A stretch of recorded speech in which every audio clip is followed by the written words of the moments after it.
लियारी में मखदूश इमारतें गिराने का आगाज, ख्वाब मलबे तले दफन, नम आंखों से रिहायशियों का अलविदा। मुतासरा इमारत के मकीनों को सामान निकालने की इजाजत दी गई, मगर इन आंखों में आंसू और चेहरों पर दुख के साए नुमाया थे। बरसों से आबाद घरों को लम्हों में खाली करना पड़ा, लेकिन तहफ़्फ़ुज़ जान के लिए ये कड़वा घूंट भी पीना पड़ा। मकीनों ने शिकायत की है कि मुतबादिल रिहाइश का कोई इंतजाम नहीं किया गया। वो लोग 40 साल से इन दीवारों के साए में जी रहे थे। अब वो छत नहीं रही, वो दीवारें नहीं रही और वो महफूज एहसास भी रुखसत हो गया। हुकाम के मुताबिक कराची में इस वक्त 586 इमारतें मखदूश करार दी गई हैं, जिनमें जिंदगी खतरे से खाली नहीं। पहले मरले में 51 इमारतों के खिलाफ कार्रवाई का फैसला किया गया है। लियारी की इमारत जो 4 जुलाई को सील की गई थी, इसे सबसे पहले गिराया जा रहा है। सिंध बिल्डिंग कंट्रोल अथॉरिटी के मुताबिक इस इमारत को मुकम्मल तौर पर मिसमार करने में 15 दिन लग गए और इतराफ के दीगर खतरनाक इमारतों को भी एक एक करके गिराया जाएगा। गुफ्तगू करते हुए शर्जील मेमन ने कहा है कि सूबे में 740 इमारतें मखदूश हैं, जिनमें से 51 इंतहाई खतरनाक हैं। इंतहाई खतरनाक इमारतों में से 11 खाली कराई गई हैं। उन्होंने कहा है कि हुकूमत के लिए मुमकिन नहीं कि मखदूश इमारतों के तमाम मकीनों को रिहाइश फराहम करे। हुकूमत दस्तियाब वसाइल में कुछ खानदानों को आरजी मुतबादल रिहाइश दे सकती है। माजी में सिंध हुकूमत ने सैलाब मुतासरीन और कोविड मरीजों को आरजी शेल्टर्स दिए थे। शर्जील मेमन ने मजीद कहा है कि सिंध बिल्डिंग कंट्रोल अथॉरिटी ने लियारी बगदादी में गिरने वाली इमारत के अतराफ मौजूद नाकाबिल रिहाइश इमारतों को गिराना शुरू कर दिया है।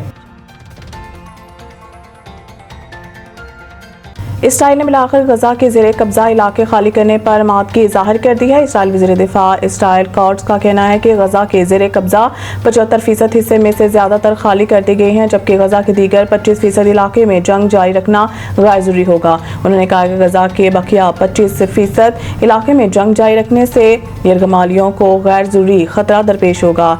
इसराइल वज़ीर दिफा ने यह भी कहा है कि कल के बाद गजा हमास के बखैर होगा। साथ ही उन्होंने उम्मीद जाहिर की है कि गजा में हमास के साथ 60 रोज जंग बंदी हो जाएगी।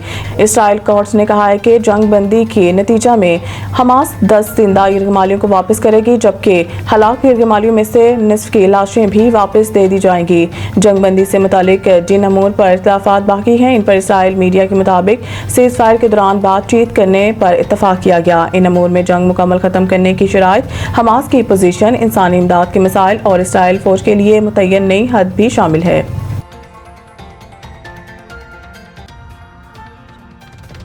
बेकारी और जाली अद्वियात माफिया के खिलाफ क्रैकडाउन किया जाए। वज़ीर दाखिला FIA कराची जोन के दौरे के मौका पर इजलास से खिताब करते हुए मोहसिन नकवी ने कहा है कि हवाला हंडी में मुलव्वस बड़े बड़े लोगों पर हाथ डाला जाए। वज़ीर दाखिला ने भिखारियों को बैरून मुल्क भिजवाने वाले एजेंट माफिया की सरखूबी का भी हुक्म देते हुए कहा है कि बेकारी माफिया पाकिस्तान के इमेज को खराब कर रहा है। उन्होंने FIA को हुक्म दिया है कि मफरूए एजेंट्स को दीगर सूबों के ताबन से गिरफ्तार किया जाए। बैरून मुल्क से डिपोर्ट होकर आने वाले भिखारियों की गिरफ्तारी यकीनी बनाई जाए। वज़ीर दाखिला का कहना था कि कहा है कि जाली अद्वियात का कारोबार किसी सूरत बर्दाश्त नहीं किया जाएगा। जाली अद्वियात का मकरूह धंधे में मुलव्वस लोगों से आनी हाथों से निपटा जाए। जाली अद्वियात के कारोबार में मुलव्वस लोगों की असल जगह जेल है। वज़ीर दाखिला ने कहा है कि 5000 से ज़ायद डॉलर बैरून मुल्क लेकर जाने वालों के खिलाफ भी कार्रवाई की जाए।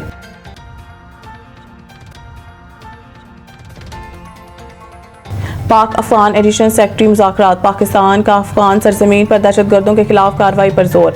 तर्जुमान दफ्तर खारजा के मुताबिक पाकिस्तान और अफगानिस्तान के वजारत खारजा के दरमियान पीर को इस्लामाबाद में एडिशनल सेक्रेटरी सतह के मुज़ाकरात नायब वज़ीर आज़म वज़ीर खारजा इसहाक डार के 19 अप्रैल 2025 को काबुल के दौरे के दौरान होने वाले फैसलों के तसलसल में हुए। पाकिस्तानी वफ़द की क़यादत एडिशनल सेक्रेटरी अफगानिस्तान मगरबी एशिया सफ़ीर सैयद अली असद गिलानी ने की, जबकि अफगान वफ़द की अफगान वजारत खारजा के फर्स्ट पॉलिटिकल डिवीज़न के डायरेक्टर जनरल मुफ्ती नूर अहमद नूर ने की। पाकिस्तान ने अफगानिस्तान की सरजमीन पर सरगर्म दहशतगर्द ग्रोहों के खिलाफ मौसर कार्रवाइयों की जरूरत पर जोर देते हुए कहा है कि ऐसे ग्रोह पाकिस्तान की सिक्योरिटी को नुकसान पहुंचाते और इलाकाई तरक्की में रुकावट बनते हैं। इस मौके पर पाकिस्तान ने अफगानिस्तान से कानूनी और दस्तावेजी सफर के सहूलत के लिए अपनी कोशिशों पर रोशनी डाली। लाहौर में सुबह सवेरे बादल बरस पड़े। आज भी मुख्तलिफ शहरों में बारिश का इम्कान। लाहौर के अलावा गोजा और चिन्योट में भी बादल जमकर बरसे, जबकि आज इस्लामाबाद, पंजाब, खैबर पख्तूनख्वा, शुमाल मशरिक, बलोचिस्तान, कश्मीर में बारिश का इम्कान है। महकमा मौसमियात के मुताबिक गुज़िश्ता 24 घंटों के दौरान काकोल में 31 मिलीमीटर रिकॉर्ड की गई। इसके अलावा बालाकोट और मानसहरा में 40 मिलीमीटर, एबटाबाद 31, मालम जब्बा 17 और बनू में 8 मिलीमीटर बारिश रिकॉर्ड की गई।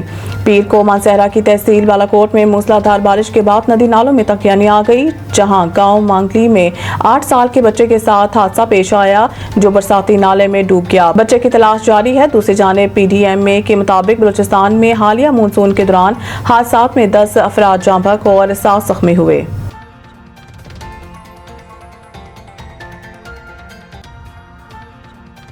कतरी शहजादी का कारनामा, पाकिस्तान की कातिल पहाड़ी चोटी नांगा पर्वत को सर कर लिया। तफसीलात के मुताबिक कतरी शहजादी शेखा इस्मा आल सानी पाकिस्तान की खतरनाक और 8126 मीटर बुलंद पहाड़ी चोटी नांगा पर्वत सर करने वाली पहली कतरी खातून बन गई। शेखा इस्मा ने खतरनाक मौसम, बर्फानी तूफान और दुश्वार गुजार रास्तों के बावजूद नांगा पर्वत, जो कातिल पहाड़ी के नाम से जाना जाता है, की चोटी पर कौमी परचम लहराया। इनका ये कारनामा न सिर्फ कोहे पैमाई के दुनिया में एक नुमाया कामयाबी है, बल्कि आलमी सतह पर खवातीन को बाख्तियार बनाने की तहरीक में भी एक रोशन मिसाल के तौर पर देखा जा रहा है। शेखा इस्मा का ये कारनामा उनकी 14 बुलंद तरीन चोटियों की मुहिम में नवा कामयाब मरहला है। नांगा पर्वत की फतह के साथ शेखा इस्मा आलमी कोहे पैमाओं के सफ में नुमाया होगी। शेखा इस्मा का अज़म और हौसला खवातीन को बाख्तियार बनाने की एक रोशन मिसाल है। इनकी ये कामयाबी कतर का फ़ख्र और खवातीन के आलमी महमात में अहम इजाफा है।